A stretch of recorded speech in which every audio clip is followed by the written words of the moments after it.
Olá, professor Sandro Dornelles, professor de literatura portuguesa, tá? Vendo Portuguesa 1.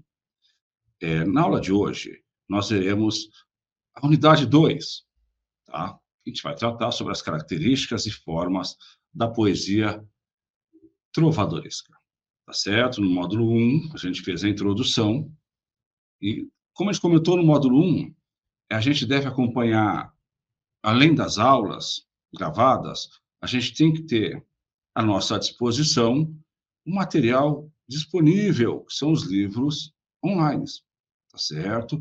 Você deve entrar lá no plano de ensino, como eu já tinha reforçado na primeira aula, essa é a nossa segunda aula, e acompanhar.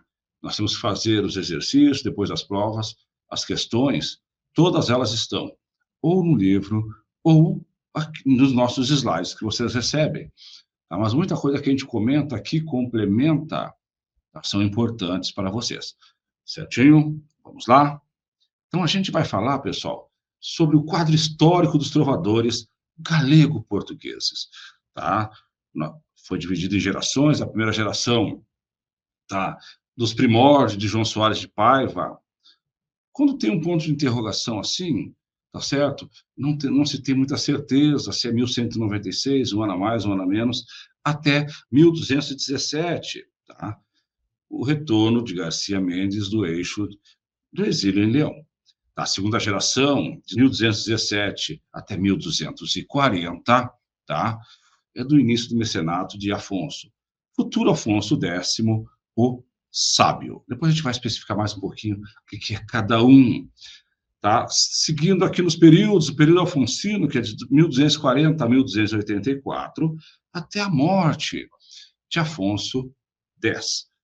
Período dionísimo, 1284 a 1325, com a morte de Dom Dinis. Essa é uma das principais referências, tá? Uma das principais referências, Dom Dinis. Então, Dom Dinis, ele foi um rei, tá? Também chamado, tá certo, como lavrador, devido ao seu incentivo à agricultura, à economia, tá? Também chamado do rei poeta ou rei trovador, tá? Pois escreveu diversas cantigas, poemas e canções medievais galego-portuguesas.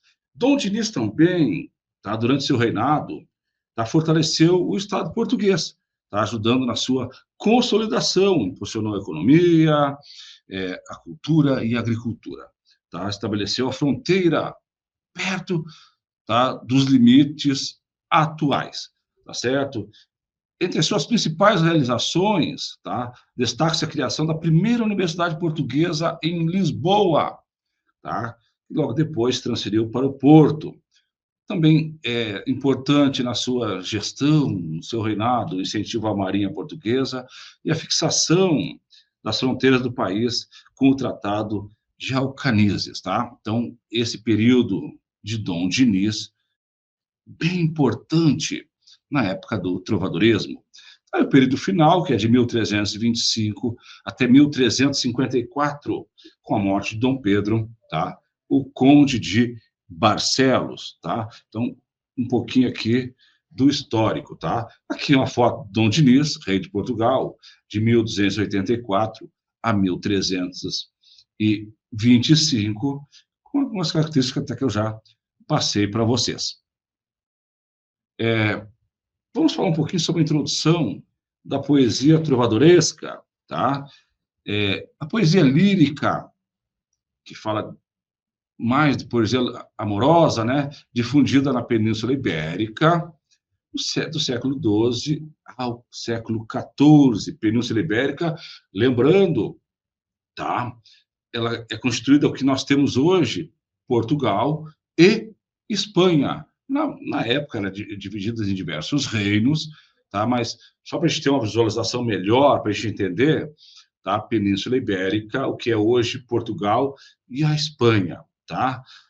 Ainda falando sobre a poesia trovadoresca, expressa sentimentos amorosos, culturais e sociais, tá? A influência dos trovadores provençais, lembrando que Provença é uma região da França, tá certo? Onde já existiam essas trovas, e das cortes senhoriais, tá certo?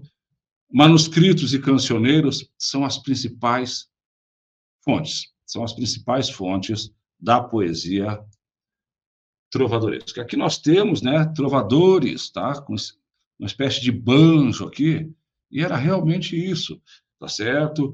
Ele era a poesia da época do trovadorismo, ela era mais fácil, ela tinha estrofes para a gente para guardar mais fácil, para se decorar, para ser declamado depois, certinho? Vamos falar um pouquinho sobre o contexto histórico da época do trovadorismo, tá? Foi a época do desenvolvimento dos reinos ibéricos, especialmente Portugal e Leão. No século XII, tá? A corte leonesa de Afonso IX, com importante atividade trovadoresca, tá? A influência do pensamento aristotélico, tá? Era intercultural no final da Idade Média, isso aqui é bem no final da Idade Média, tá? Papel central das cortes dos senhores, tá? Como patrocinadoras da poesia, tá? Mas as cantigas, que eram as formas de expressão na época do trovadorismo, também nós tínhamos as novelas de cavalaria, mas nesse capítulo, tá? Nessa parte da nossa disciplina, a gente vai se apegar mais às cantigas, tá? Mas nós temos importantes também, que eram as novelas de cavalaria, tá certo? Então, nós temos aqui, tá? Portugal, na época do rei Leão Afonso IX. Então, vocês percebam que aqui nós temos Portugal, bem no cantinho aqui em azul, o resto todo eram vários reinos, tá? De Castela, León, Galícia, Aragão, tá? Era Aragão, né? Isso aqui tudo depois virou Portugal, tá certo? Isso aqui tudo depois virou Portugal. Virou Espanha, né? Portugal, nesse cantinho aqui, Portugal é um país bem pequenininho. Vamos falar um pouquinho sobre o contexto social e cultural da época do trovadorismo, tá? A poesia era um espetáculo cortês vinculado às elites e às cortes. Tá, uma ligação com os textos cultos bíblicos, muita influência religiosa da Igreja Católica e temas da tradição europeia, tá? Uma complexa relação entre o discurso poético e acontecimentos históricos reais, tá? A expressão da diversidade social, incluindo autores fora da nobreza, embora poucos, mas também tínhamos, à época, autores que não eram da nobreza. Tá? Problemas de interpretação e estado da arte, nosso tópico. Tá? Manuscritos incompletos geram lacunas interpretativas, então, muitos desses manuscritos se perderam. Tá? O Cancioneiro da Ajuda, que é um dos mais importantes, ele que se perdeu. O que nós temos na Biblioteca Nacional são algumas partes, então se perdeu essa memória. Tá? Reavaliação crítica dos textos com abordagem interdisciplinar. Fala da história, sociologia, antropologia, tá certo? A importância da continuidade e renovação dos estudos, formação de novas gerações de investigadores. Então, nós estamos falando aqui, tá, do estado da arte, do contexto ainda, tá? Nós ainda não começamos a falar sobre os tipos de trovas, os tipos de canções. Então, já vimos um pouco na primeira aula, aqui está reafirmando. Tá? E os desafios de ampliar o acesso ao conhecimento gerado pela pesquisa. Então, nós estamos falando da arte aqui e do ensino da educação. Algumas conexões literárias, tá? Que são interculturais. Tá? A superversão dos códigos literários tradicionais, mesclagem de gêneros e o intertexto. O que é o intertexto? É quando a gente trabalha com dois textos. A gente verá muito isso quando a gente for estudar Camões, tá? Que ele fala que amor é fogo que arde sem se ver, é ferida que dói e não se sente. Ele trabalha com trechos da Bíblia, tá? E trazendo esse intertexto para a atualidade, tá? Eu sempre vou trazer essa comparação de obras que nós temos hoje, tão recentemente, na década de 90, então nós temos a música Monte Castelo, da banda Legião Urbana, de Renato Russo, que faz esse intertexto, tá? com Camões. E só dando um exemplo, como que é usado. Eu vou trazer muito aqui nas nossas aulas, como é que era na época e hoje, que exemplos que nós temos, tá? A maioria de vocês será professores de português e quando for trabalhar esse assunto, no 9º ano, tem que trazer exemplos práticos do dia a dia para os seus alunos, até para que desperte o interesse maior, tá? Que eles busquem a pesquisa e fazer comparações. Em provas de vestibular, eles trazem esses textos para que se faça essa comparação. Tá? Às vezes, muitas das vezes, o texto ele vem para criticar. Tá? A gente sabe que a literatura tem um movimento pendular, tá? Algumas características de uma época retornam tempos depois. Tempos depois. Tá? Também a unificação de várias correntes do pensamento numa visão de mundo inovadora para a época. Papel dos cantores de amigo e suas referências a textos eruditos. Nós veremos que tem as cantigas de amigo, cantigas de amor, de escárnio, de maldizer. Tá? E nós vamos ver o que é a cantiga de amigo. Vamos lá. Aqui nós temos trovadores representados no cancioneiro da ajuda, tá? A gente já vai falar um pouquinho sobre o cancioneiro da ajuda para vocês. Então, é bacana, é importante trazer para vocês aqui, tá? As fotos dos livros. Isso aqui eu tirei da internet, mas muitas das fotos, das ilustrações, vêm dos livros. E é interessante levar para os alunos de vocês essa curiosidade, para não ficar só naquele texto, só lendo, tá? Para ele visualizar como é que era a arte da época, como é que eram as roupas que eram usadas, tá? Como é que eram as características desses autores, tá? Vamos falar um pouquinho sobre cantigas de amigo, tá certo? É o lírico feminino, os poemas como uma mulher falando sobre seus sentimentos. O autor, ele era um homem, tá certo? Então, as mulheres, nós não temos registros de autoras mulheres nessa época. Então, era um homem. Quando eu falo o lírico, tá? Ele fala como se fosse uma mulher. Tá? O ambiente é rural, cenários como campos, rios, florestas, tá? Em oposição à corte, fora dos palácios. Tá? Então, do que tratava? De saudade, de lamento, sofrimento pela ausência do amado ou do amigo. Tá? A presença da natureza, frequentemente personificada, atua como confidente. Então, a mulher, ela era confidente das árvores, do mar, das amigas, tá certo? Ela sempre confidenciando a saudade daquele amigo, daquele amor, daquele amado que foi e não voltou. Às vezes até imaginado, mas geralmente aquele amado que foi para a guerra, tá? A estrutura formal, a forma, tá, das cantigas de amigo, usa-se um paralelismo, então, a repetição de versos com variações. Então, ele repete vários versos, tá, com pequenas variações e refrão. O refrão ajuda a gente guardar a poesia cantada, como era, né? Então, muito importante o uso do refrão, certinho? Cantigas de amigo, um dos autores da atualidade, tá, que se destacam com cantigas de amigo, ou seja, ele canta, o homem faz a letra, faz a música, mas canta na voz de uma mulher. Então, Chico Buarque de Holanda, um dos maiores autores, tá, da atualidade, da década de 60, 70 para cá, ele trabalhou muito essa questão, tá, de cantigas de amigo, ou seja, falando em voz de mulher. Ele sendo um autor homem, certinho? Falamos um pouquinho de cantiga de amor, ela é lírica. Então, nós temos cantigas líricas de amigo e cantigas de amor, tá? As composições expressam aqui sentimentos e emoções do eu poético, o amor cortês, ou seja, o homem, ele se põe abaixo da mulher, ele idealiza aquela mulher amada e a submissão do trovador a ela. Ela é uma mulher inatingível, a gente chama de amor platônico. A gente vai ver muito isso numa das próximas gerações com Camões, ainda nessa primeira disciplina, literatura portuguesa 1. Então, o eu poético masculino, tá, ó, cantigas de amigo, o eu poético é feminino, cantigas de amor, o eu poético é masculino, tá? Declara seu amor à dama, dirigindo-se a ela como senhora. Guardem bem essa expressão, tá? No eu poético masculino, o trovador se dirige em primeira pessoa, tá?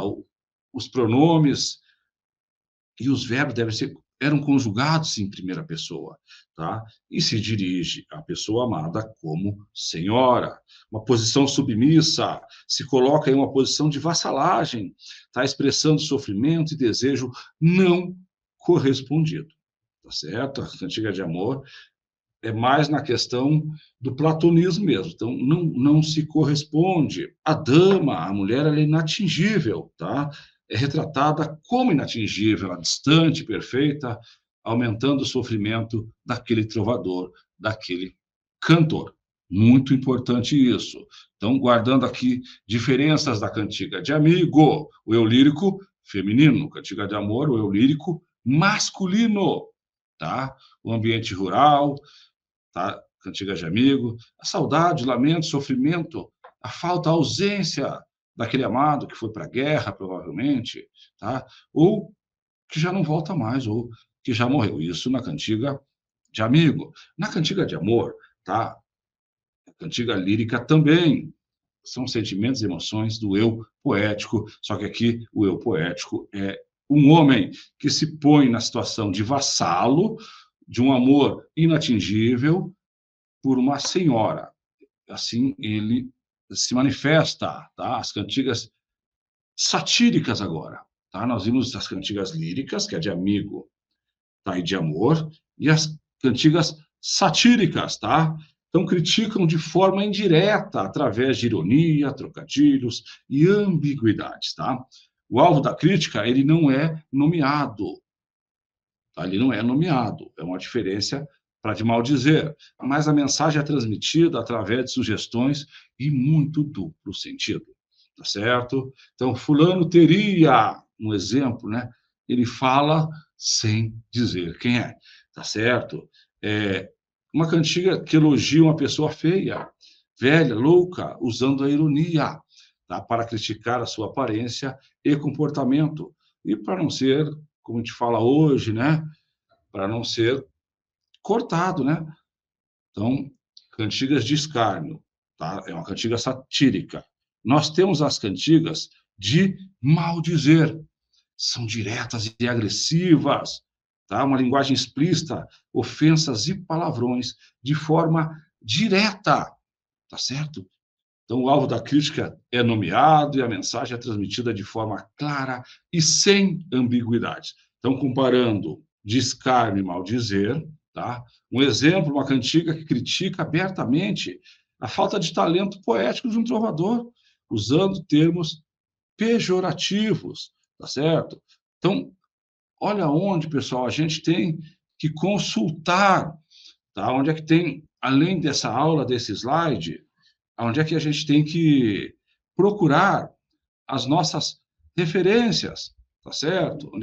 Então, Ana Teresa Pinto de Oliveira, Manual Compacto de Literatura Portuguesa 1, isso a gente vai usar lá, chegar lá no Pérgamo, você já deve ter sido orientados como consultar as obras lá, tá certo?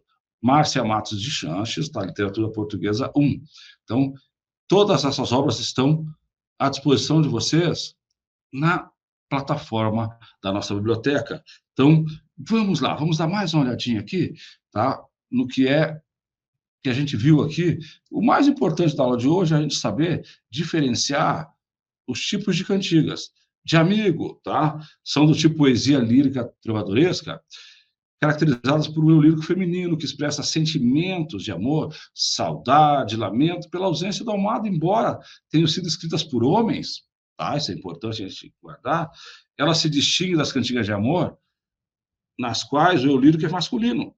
Geralmente ambientam-se em cenários rurais, com presença da natureza, figuras femininas, como a mãe, as amigas, tá?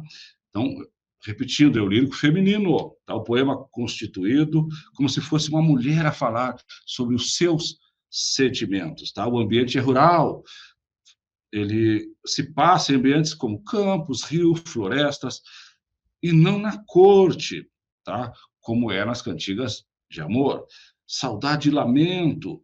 Então, o tema principal é a saudade, o sofrimento pela ausência do amado, muitas vezes amigo ou namorado. Presença da natureza, tá? A natureza é frequentemente personificada. A mulher conversa com a natureza, que age como confidente, tá? Ou mensageira, como o mar, as árvores, entre outros, tá? A estrutura formal, as cantigas de amigo utilizam paralelismo, ou seja, repetições de versos com pequenas variações, tá? O refrão, repetição de versos ou estrofes. A linguagem é popular, tá? Mais simples e direta, próxima da fala cotidiana daquele pessoal do campo, refletindo a origem popular dessas cantigas, tá? Existem alguns subtipos das cantigas de amigo, tá? Então, as barcolas, que falam do mar, as bailias ou bailadas, tá? Que falam de festas e danças, tá? Então, alvas ou alvoradas falam do amanhecer, tá? Elas falam do amanhecer.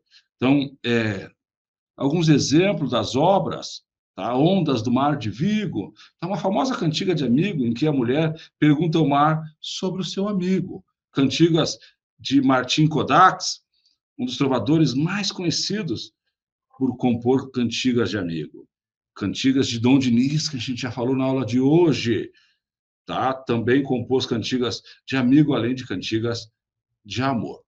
Falando um pouquinho mais sobre a cantiga de amor, são composições poéticas, é claro, né?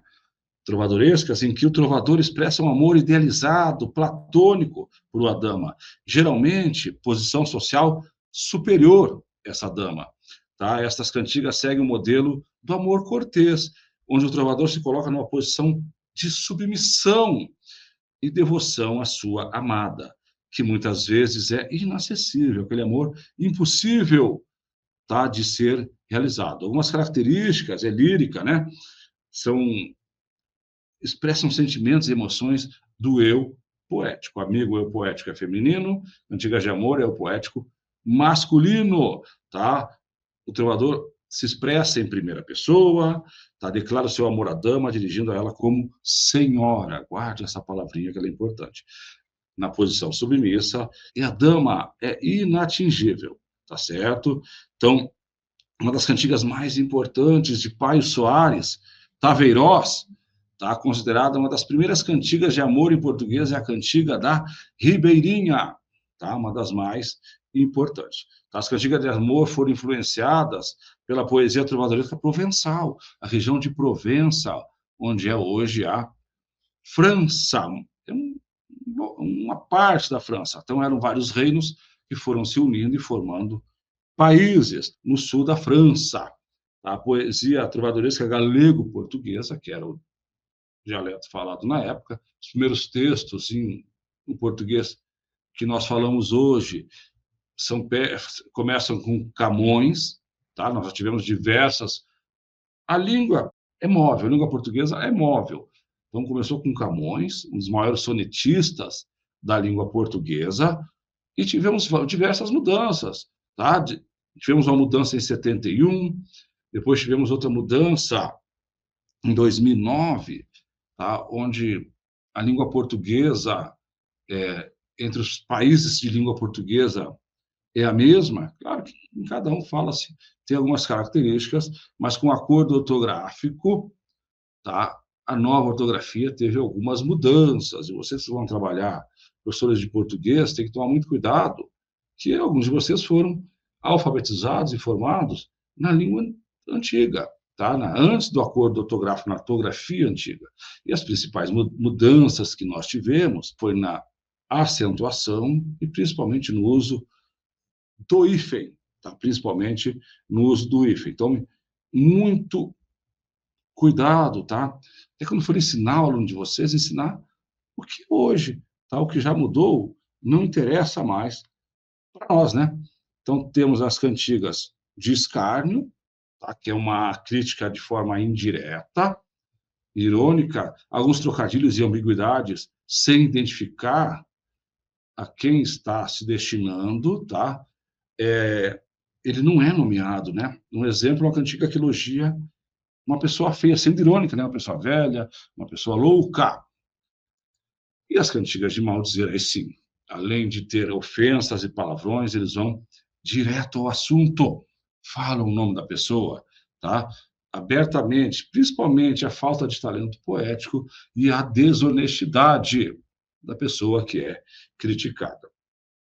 Todas as questões das provas, os trabalhos de presença, elas estão ou na nossa obra, nos livros que eu acabei de mostrar para vocês aqui, Manual Compacto da Língua Portuguesa 1 e Literatura Portuguesa 1, tá? Nos nossos slides e na nossa aula gravada aqui. Muitos dos exemplos que a gente cita aqui, tá? Por isso que a aula deve ser assistida, tá? E fica à disposição de vocês na plataforma, tá? Deixa eu fazer alguma revisão aqui, tá?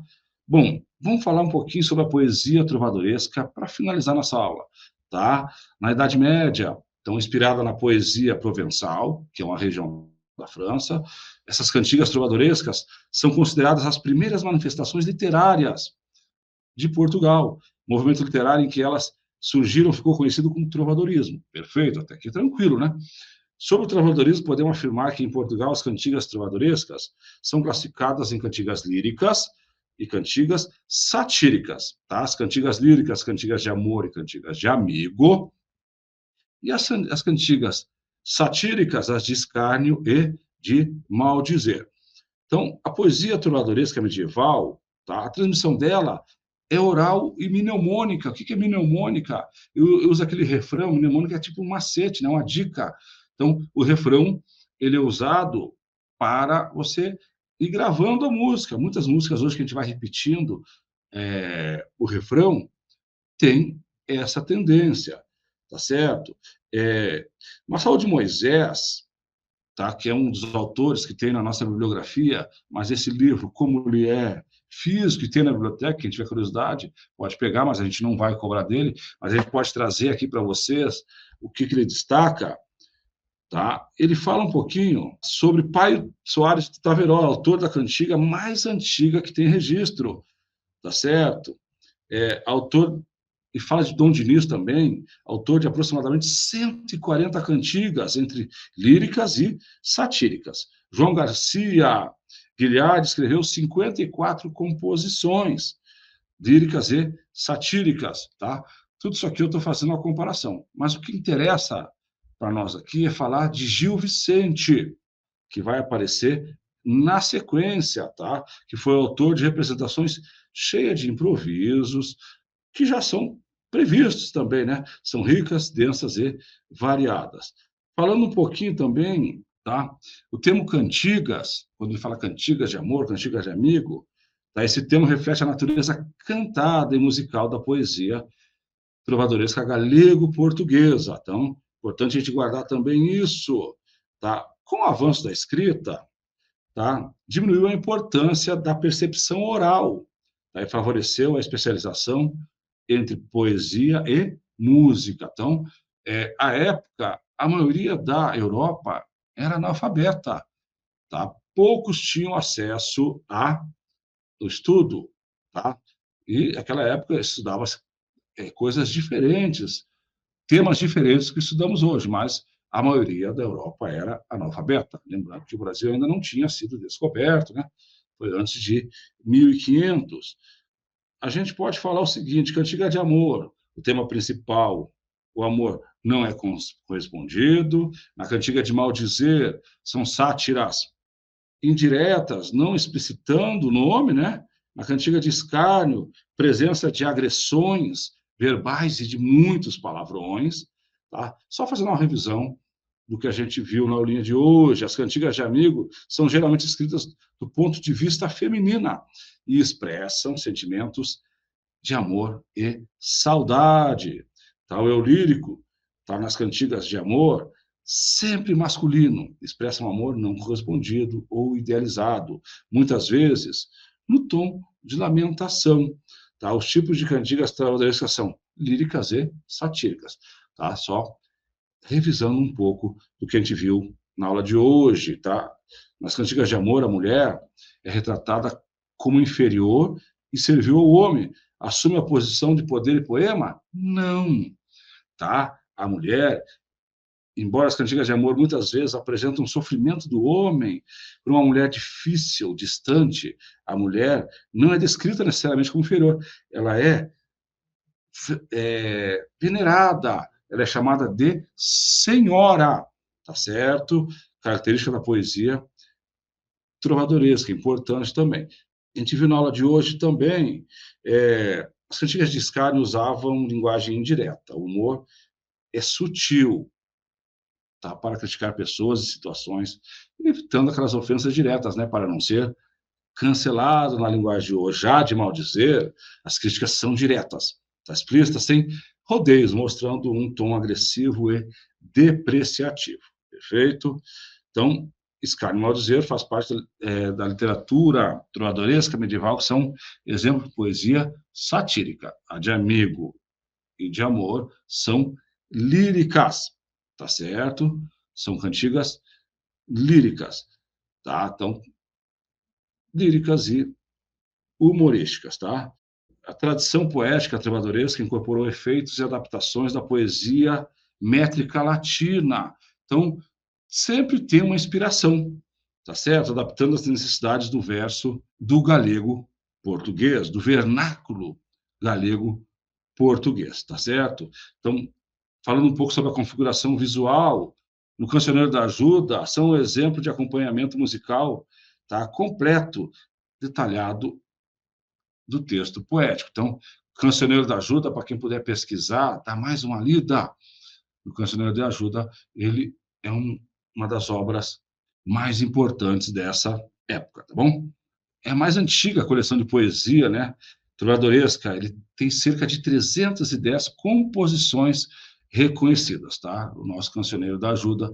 Esse número é importante, porque eu já vi cair em diversos vestibulares. Vocês vão preparar as questões de vocês para os alunos, esse assunto a gente trabalha lá no primeiro ano do ensino médio, algumas escolas, eu sou professor do município aqui de língua portuguesa, eu já dou uma adiantada nesse aspecto, tá? Já sempre fazendo essas comparações, né? Como aquela comparação que eu fiz com Chico Buarque de Holanda, que é o homem escrevendo com a voz de mulher, os seus sentimentos, cantiga de amigo, né? Ele sente saudade de alguém, tá certo? A respeito da cantiga de amor, tá? Tem origem provençal. Não esqueçam disso, que aparece diversas vezes, tá? Eu vou ler aqui para vocês uma cantiga de Dom Diniz. Perguntar-me vos quero por Deus, senhora fremosa, que vos fez mensurada de bom preço, de pecados foram os meus, que nunca teves por bem, de nunca me fazeres bem. Então, ele, inicialmente, já que está no galego português, né, a gente pode trazer traduzido para vocês, tá, nas próximas aulas. Então, ele se coloca numa posição inferior de subordinado, tá? Uma cantiga de amigo, tá certo? No caso aqui, cantiga de amor, né? Do homem para a mulher, cantiga de amor. Historicamente, que é um dos objetivos dessa aula, tá? Essa relação de vassalagem entre o homem e a mulher amada, ou mulher amante, tá? Pode-se afirmar que o travadorismo corresponde ao feudalismo. Ele corresponde ao feudalismo. Então, nós vimos essa segunda aula, tá, desse módulo 1. Em continuação, nós vimos aqui o trovadorismo, as cantigas, a sua importância. A aula de hoje era mais para a gente focar, e eu gosto desse método palinético, e repetindo, repetindo, que a gente vai guardando. Então, o importante da aula de hoje é a gente sair aqui com o conceito de cantigas de amigo, cantigas de amor, cantigas de escárnio e de maldizer. Tá certo? Se eu conseguir passar, tá, o que é cada um com seus exemplos para vocês, eu já saio contente. É isso aí. Muito obrigado.